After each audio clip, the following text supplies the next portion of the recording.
Prakritistana kashtati. Manaha is the chief. The mind is the chief of all the senses. So that's why Krishna is advising us. You try to purify your mind. Hare Krishna, Hare Krishna,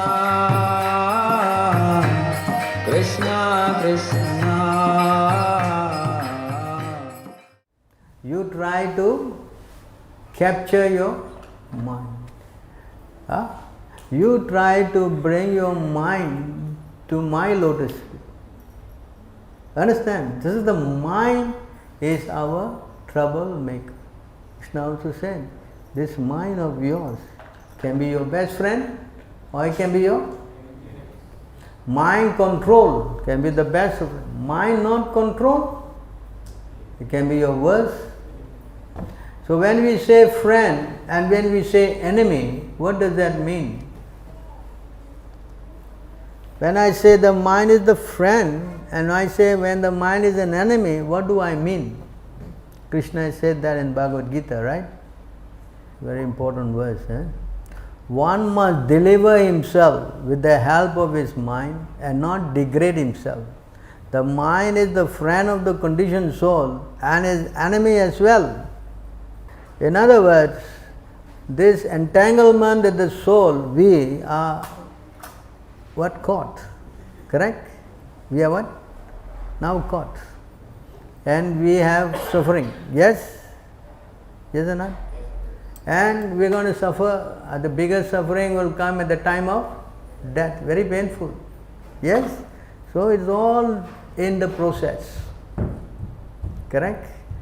And we can only try to come out of this with the help of the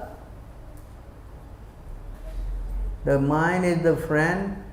The one must deliver himself with the help of his. That means you can get out of this problem with the help of a. You understand this point? The soul, us, are trapped inside in this body. If we try to identify with the body and try to enjoy the body, then, as Narada Muni said, this action of ours will determine the next. And whatever action we do, good, bad, whatever, we carry forward to the next body. This is technically called karma. Karma or punya. This is how the mind is then made to think in, like suppose, let's say, I am very attached to my, let's say, the dog. So I am always thinking of the dog. So I am building my attachment, correct? So naturally at the time of death, I will try to think of the thing that I am most attached, correct? So my mind is dwelling on the pet dog of mine. I am so much absorbed in thinking of that. In the next life I become a. This example is not some fictitious story. It happened in the life of Bharat Maharaj. He was attracted to the little deer, fawn. So he was so absorbed in the little fawn. So much so that the fawn did not come back in the night. Then he went out looking with the, light, going out. And because he was looking and so much absorbed in the little deer, he did not see, he fell from the cliff, and because he fell down, severe injury, he died. And because he is dying, he is thinking of the fawn, he became in his next life a little body of a fawn. It is there, it is not that it is some story. You understand?